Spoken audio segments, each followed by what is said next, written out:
আসসালামু আলাইকুম এভরিওয়ান। আজকে আমি তৈরি করব চাঁদপুরের ঐতিহ্যবাহী খুদের পিঠা। তো আমাদের বাসায় যখন নতুন ধান আসতো সেই চালের খুদ দিয়ে এই পিঠাটা তৈরি করা হতো।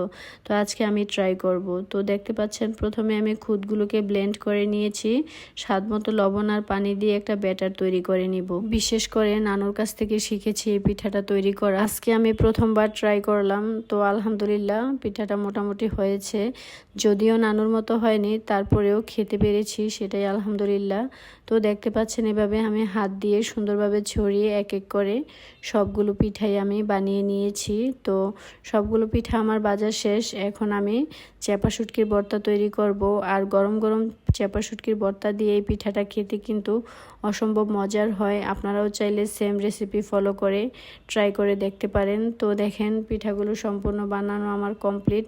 তো আমার বাচ্চারা অনেক পছন্দ করে খেয়েছে। প্রথম ভেবেছিলাম কেমন না কেমন হয়, তো আলহামদুলিল্লাহ ভালোই হয়েছে। তো আজকের ভিডিও এই পর্যন্তই। সবাই ভালো থাকবেন, সুস্থ থাকবেন।